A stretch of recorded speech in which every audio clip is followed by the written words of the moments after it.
Hello student, welcome to all of you in the Vertex classes. जैसा कि आपको पता है, आपके एग्जामिनेशन को देखते हुए हम लोगों ने कुछ मल्टीपल चॉइस क्वेश्चन का सीरीज स्टार्ट किया था, जिसमें पहली प्रैक्टिस या टेस्ट सीरीज आपकी जो थी वो हीट एंड थर्मोडायनेमिक्स से लिया गया था। आज उस हीट एंड थर्मोडायनेमिक के फर्स्ट प्रैक्टिस सेट का मैं आपको एक ओरल और शॉर्ट हिंट के रूप में आंसर प्रोवाइड कर रहा हूँ। अगर ज़रूरत पड़ेगी तो इसका डिटेल एक्सप्लेनेशन के साथ जो पीडीएफ होगा वो आपको प्रोवाइड कर दिया जाएगा। Now I am going to start from question 1।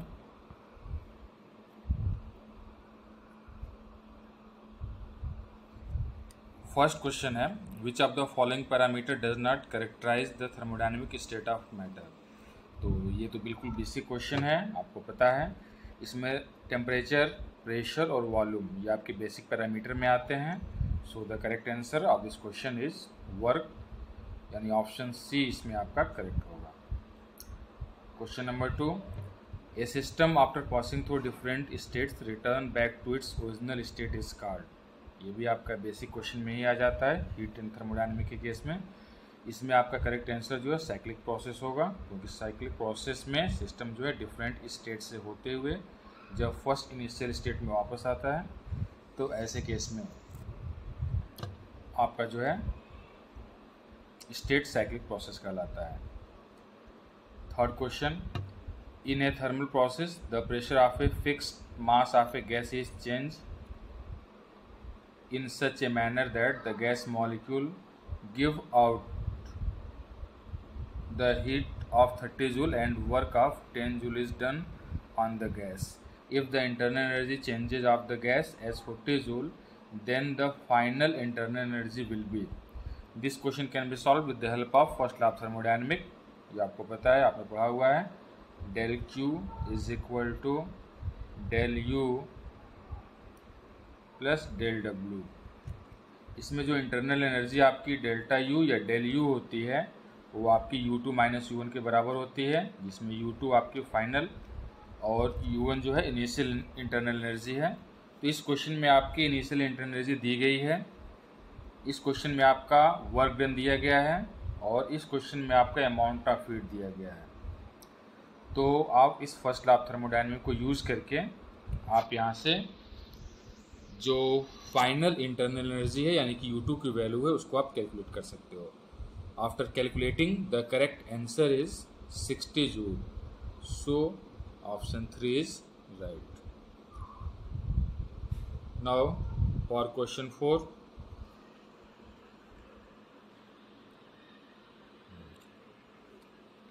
Fourth question में calculate the work done if temperature is changes from 0 degree C to 200 degree C at 1 atmosphere।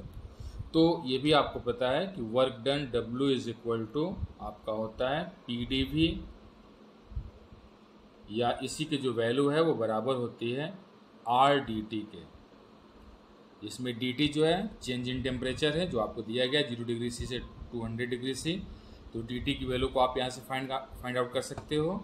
और R की जो वैल्यू, जो गैस कांस्टेंट है, उसको अगर हम कैलोरी पर डिग्री केल्विन में कैलकुलेट करते हैं तो वो वैल्यू 1.98 के नियर अबाउट आती है, यानी अप्रॉक्सीमेट 2 आता है। तो अगर R की वैल्यू और dt की वैल्यू को आप यहाँ पे रख देते हो तो वर्क डन की वैल्यू यहाँ निकल जाती है। After calculating the correct answer is 400 kelvin. So the option C is correct. Now in question 5, assertion and reason, दो आपके ऑप्शन दिए गए हैं। When a glass of hot milk placed in a room is allowed to cool, its entropy decreases.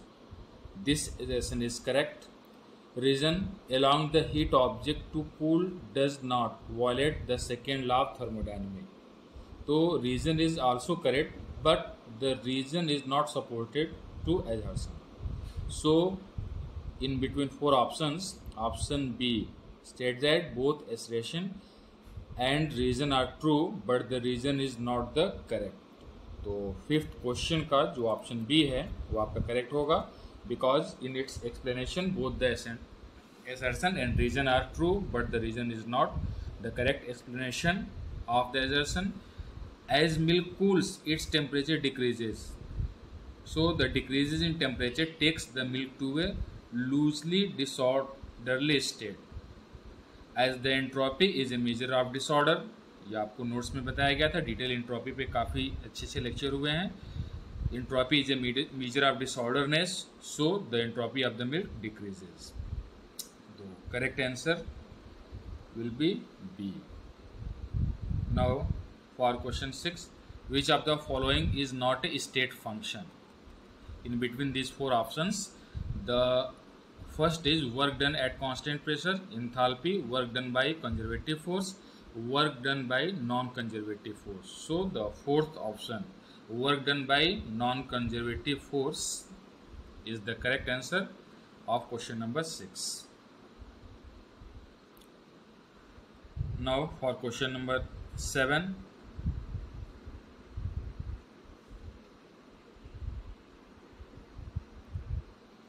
the inside and outside temperature of a refrigerator are 273 Kelvin and 303 Kelvin respectively. Assuming that refrigerator cycle is reversible, for every joule of work, the heat delivered to the surrounding will be. So in the explanation of 7th question, since we know that in case of refrigerator, the coefficient of performance beta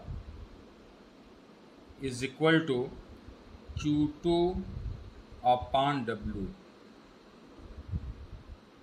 Okay, and Q2 upon W is equal to T2 upon W is equal to, आपको पता है T1 minus T2 होता है.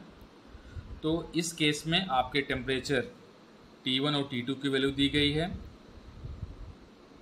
Okay, तो यहाँ से आप beta is equal to Q2 upon W is equal to T2 upon W में T2 की वैल्यू T1 और T2 ये दोनों वैल्यू रख के आप यहाँ से इजिली कैलकुलेट कर सकते हो W की वैल्यू, सॉरी Q2 की वैल्यू आप यहाँ पे कैलकुलेट कर सकते हो in the terms of W.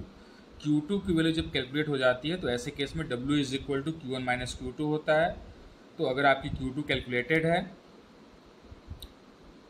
Okay, then Q1 W is equal to Q1 minus Q2, then Q1 is equal to Q2 plus W. Okay, और for every joule of work W की value भी already यहाँ पे दी गई है 1 joule. तो easily आप calculate कर सकते हो Q1 is equal to W plus Q2 से W और Q2 दोनों की वैल्यू को यहाँ पे रख के.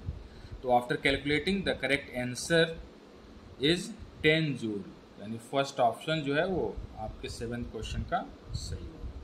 Now for question B8, the door of a domestic refrigerator is kept open while the switch is on, then the room will. ये आपका बिल्कुल बेसिक क्वेश्चन में आता है, इंटरमीडिएट लेवल का यह क्वेश्चन है. इंटरमीडिएट से रिलेटेड जो एग्जामिनेशन है उसमें भी ये काफ़ी पूछे जाते हैं. तो 8th क्वेश्चन का जो करेक्ट एक्सप्लेनेशन होगा उसमें आप कह सकते हो कि since the temperature of the room will rise because refrigerator takes less heat from the room and reject more heat, so the correct answer is answer A, get heated. The room will get heated.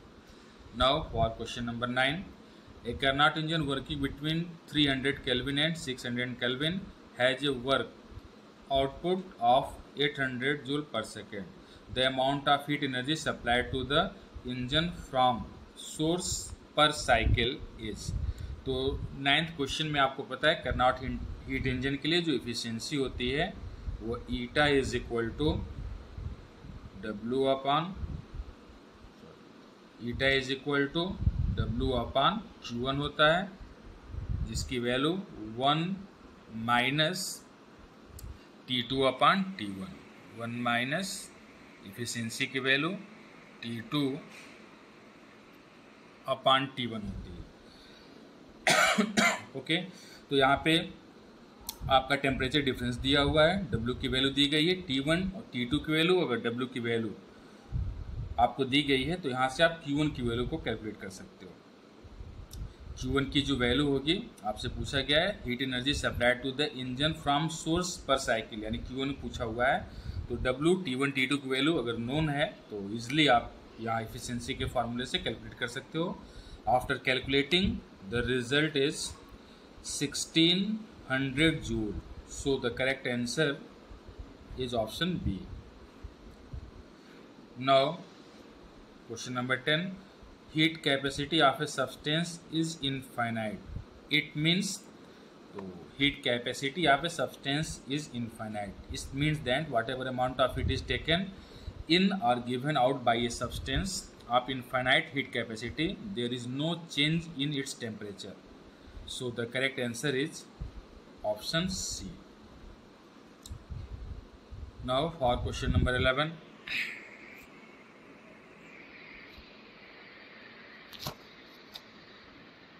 In question number 11, in a given process of an ideal gas, dW is equal to 0 and dQ is less than 0. Then for the gas, the temperature will decreases, the temperature will increases, the pressure will remains constant, the temperature will increases. In question number 9, we know that the first law of thermodynamics say that dQ is equal to du plus dW.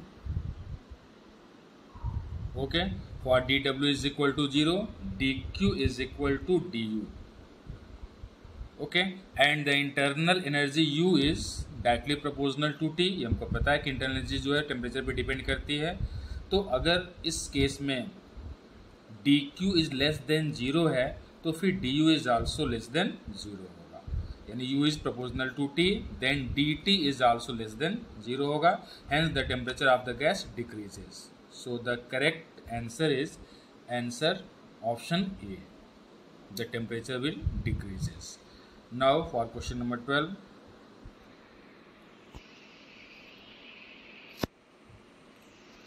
In question number 12, the temperature of reservoir of Carnot engine operating with an efficiency of 70% is 1000 Kelvin. What is the temperature of source? Okay, efficiency eta की जो value है वो आपका दिया गया है 70%. And what will the temperature of source. I think जो option दिए गए हैं उसमें चारों ऑप्शन में जो टेम्परेचर है वो आपका 1000 से लेस है.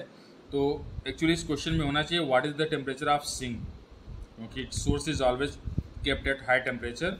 सो इसमें ये कुछ शायद मिसप्रिंट है.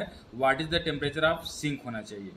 तो efficiency eta is equal to 1 minus T2 upon T1 वाले फार्मूले से आप इजीली कैलकुलेट कर सकते हो, क्योंकि अगर आपके सोर्स का टेम्परेचर दिया गया है तो T1, ऐसे केस में एफिशिएंसी अगर आपको पता है तो T2 को आप इजीली कैलकुलेट कर सकते हो. Eta is equal to 1 minus T2 upon T1 वाले फार्मूले से. After calculating the correct answer is 300 Kelvin. So the option A of question number 12 is right. Now for question number 13, the temperature of sink of Carnot engine is 27 degrees C, efficiency is 25%. Then same question है जैसा कि ऊपर आपने discuss किया. Efficiency eta is equal to 1 minus T2 upon T1 वाले फार्मूले से आप इसको कैलकुलेट कर लोगे. एफिशिएंसी ऑलरेडी दी गई है, एक टेम्परेचर दिया गया है, दूसरा टेम्परेचर आपको कैलकुलेट करना है. तो आफ्टर कैलकुलेटिंग 13 क्वेश्चन का जो करेक्ट आंसर होगा 127 डिग्री सी आएगा. यानी कि इसमें ऑप्शन आपका जो सी है वो करेक्ट होगा. Now for question number 14, the freezer in A refrigerator is located at the top section so that. ये क्वेश्चन भी आपका बिल्कुल बेसिक क्वेश्चन में आता है, इंटरमीडिएट लेवल का क्वेश्चन है ये. The freezer of a refrigerator is located at the top section so that. Option आपका है the entire chamber of the refrigerator is cooled quickly due to convection. I think ये option A आपका right answer होगा, क्योंकि इसके जो explanation है उसमें आप ये मेंशन कर सकते हो. Since the upper cold denser air goes down while the lower warmer air goes up, so the convection current so set up quickly cool the chamber of the refrigerator. So the correct answer is a, the entire chamber of refrigerator is cooled quickly due to convection. Now question number 15. Just a minute. Okay, question number 15. A perfect gas is contained in a cylinder kept in vacuum. If the cylinder suddenly bursts, then the temperature of the gas. This is also a common question, intermediate level का ये question आपका है. इसमें करा है a perfect gas is contained a cylinder kept in vacuum if the cylinder suddenly burst then the temperature of gas is. तो in the question number 15 you can say that the work is done during the free expansion of a gas, so there is no change in internal energy or temperature of the gas. तो temperature remain unchanged, यानी कि 15 का जो option D है वो आपका correct answer होगा. Now for question number 16. Question 16, the increases in internal energy of a system is equal to the work done in the system. Which process does the system undergoes? Okay, the increases in internal energy of a system.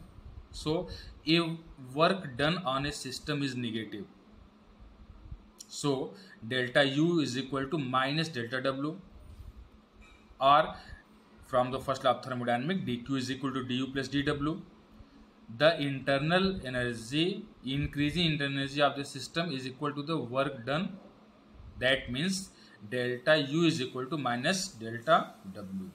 So option B, adiabatic process, is right, because in first law of thermodynamics, if dq is equal to 0, then du is equal to minus dw, और dq is equal to 0, इसका क्या मतलब हुआ? There is no change in amount of heat given to the system or taken from the system, and this is for adiabatic process.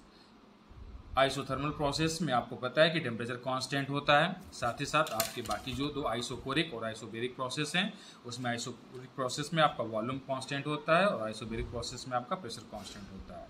So the correct answer of question number 16 is B, adiabatic process. Now for question number 17. If the temperature of the source is increased, the efficiency of a Carnot engine. ये भी आपको पता है कि eta is equal to efficiency का जो formula है उसमें eta is equal to 1 minus T2 upon T1, 1 minus T2 upon T1 की हम बात करते हैं. इसमें अगर सोर्स का टेम्परेचर यानी कि T1 आपका इंक्रीज करेगा तो T2 अपॉन T1 की जो वैल्यू वो डिक्रीज करेगी, और T2 अपॉन T1 की वैल्यू जितनी डिक्रीज करेगी ईटा की वैल्यू उतनी ही आपकी इंक्रीज करेगी. So for the question number 17 the correct answer is option A, increases.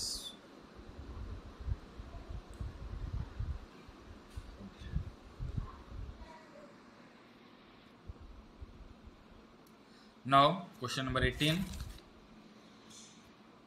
assertion. In adiabatic compression, the internal energy and temperature of the system gets decreased.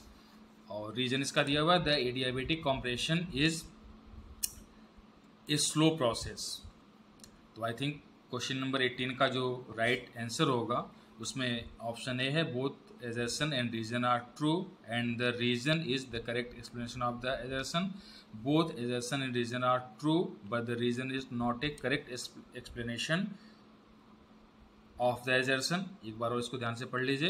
एजर्सन दिया हुआ है, in adiabatic compression the internal energy and temperature of the system gets decreases. Wrong, is not the correct explanation answer. And reason है the adiabatic compression is a slow process. This is also wrong reason. तो I think D जो आपका option है, both assertion and reason are false. आप इसको explain कर सकते हो कि दोनों फॉल्स क्यों है. Because during adiabatic compression process the work is done on the system, so both the internal energy and temperature of the system increases. तो both reason and assertion are false. Option D आपका correct होगा. Now question number 19, the efficiency of Carnot engine operated between reservoir maintain at temperature 27 degree C and -123 degree C is. तो ये भी आपका efficiency का ही question है. Eta is equal to minus T2 upon T1. T1 T2 दोनों की value दी गई है. ईटा को आप इजिली कैलकुलेट कर सकते हो. इसका अगर आप कैलकुलेशन कीजिएगा 19 का, तो जो ईटा की वैल्यू आएगी 1/2 आएगा, और 1/2 means 50%. So the correct answer of is option A for the question number 19. Now question number 20. An ideal gas is pressed at a constant temperature. Its internal energy. तो 20 क्वेश्चन में जो आपका करेक्ट आंसर होगा वो answer D होगा, option D होगा.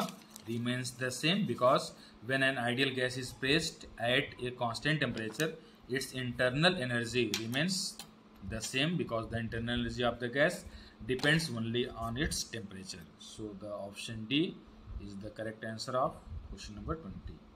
Now for question number 21.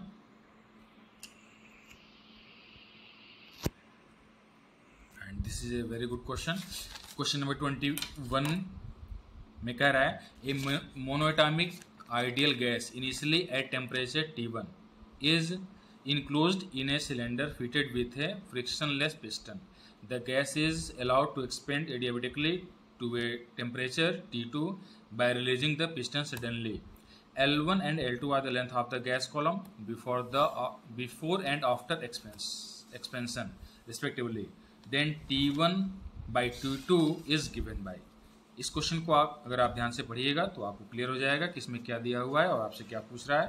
कह रहा है कि for a monoatomic ideal gas initially at temperature T1 is enclosed in a cylinder fitted with a frictionless piston. The gas is allowed to expand adiabatically to a temperature T2. Okay, तो question number 21 में आपका adiabatic expansion process की बात की गई है. और आपको पता है कि एडियाबेटिक एक्सपेंशन के केस में टी भी का पावर गामा -1 की जो वैल्यू है वो आपकी होती है कांस्टेंट.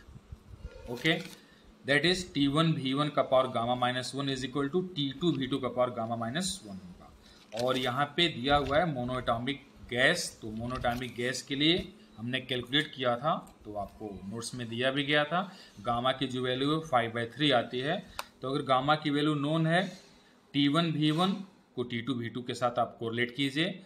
और यहाँ V जो है वॉल्यूम है, आपको पता है volume V is equal to area into length होता है. So if A1 and A, चूंकि एरिया सेम होगा पिस्टन के केस में, तो एरिया अगर सेम है, लेंथ दिया हुआ है L1 L2, तो V1 की जगह आपका AL1, V2 की जगह AL2 हो जाएगा. तो आप दो इक्वेशन बनाइए. T1 V1 is equal to T2 V2 का पावर गामा -1 और गामा -2 को आपस में कोरिलेट कीजिए. गामा की वैल्यू आपकी अगर नोन है तो ऐसे केस में T1 अपान T2 का जो रेशियो है वो आपका V2 अपान V1 से कैलकुलेट होगा. और V2 V1 की वैल्यू जब पुट कीजिएगा AL2 और AL1 के टर्म में, तो फिर पावर आपका 2/3 रहेगा. L2 अपान L1 का पावर 2/3 हो जाता है. तो एडियाबेटिक एक्सपेंशन के केस में जो आपके फार्मूला होता है उस फार्मूले से आप इजीली कैलकुलेट कर सकते हो. क्वेश्चन नंबर 21 का जो करेक्ट आंसर आपका आएगा वो ऑप्शन डी होगा, L2 अपान L1 का power 2/3. Now for question number 22. Question number 22. An ideal gas heat engine is operating between 227 degree C and 127 degree C. It absorbs 10⁴ joule of heat at the higher temperature. The amount of heat converted into work is. So this question can also be solved by the efficiency formula. Eta is equal to 1 - T2 upon T1. इसमें T1 T2 दोनों की value दी गई है. So easily आप ईटा की value को calculate कर सकते हो. After calculating the value of eta it gives 1/5. Okay, the amount of it converted into work, आपको वर्क की वैल्यू बताना है. तो W eta is equal to also W upon Q1 होता है. तो यहाँ पर अगर ईटा नोन है आपका, Q1 आपका नोन है, 10⁴ दिया हुआ है, तो इस केस में आप इजिली W की वैल्यू को कैलकुलेट कर सकते हो. After calculating the correct answer is 2000 joule. So the option A आपका करेक्ट आंसर होगा. Now for question number 23.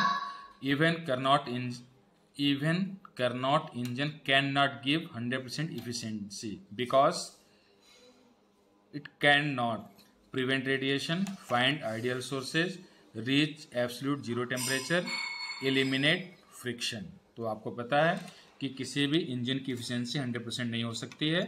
In case of Carnot heat engine efficiency eta is equal to 1 - T2 upon T1 होता है. अगर आप T2 की value को, यानी कि सिंक की वैल्यू, सिंक का टेम्परेचर अगर आप 0 डिग्री सी रख देते हो तो ऐसे केस में इफिशियंसी की वैल्यू आपकी 100% होगा, but the absolute zero temperature can not be obtain. So the correct answer of question number 23 is option C. ये सारे क्वेश्चन जो है आपको थर्ड लॉ ऑफ थर्मोडायनामिक के assertion है, the temperature of a gas does not change when it undergoes an adiabatic compression, expansion. तो adiabatic के case में टेम्परेचर आपका चेंज होता है, अमाउंट ऑफ इट कांस्टेंट होता है, तो ये assertion आपका रॉन्ग है। During an adiabatic process heat energy is exchange between a system and its surrounding, this reason is also wrong. So the option D, both assertion and reason are false, this is the correct option. Now finally question number 25. In question number 25 we consider thermodynamic system if delta U represent the increases in its internal energy and W the work done by the system, which of the following statement are true? Okay, thermodynamic system delta U represent the increases in its internal energy, W work done, which of the following statement is true? तो in between these four options, option C delta U is equal to minus W in an adiabatic process is the correct option, because in adiabatic process the amount of heat is constant, that means dq is equal to 0. So from the first law of thermodynamic dq is equal to du plus dw वाले फॉर्मूले को आप apply कीजिए। अगर dq की value 0 है तो delta u की जो वैल्यू है वो माइनस w के टर्म में आ जाती है। So the correct answer is option C.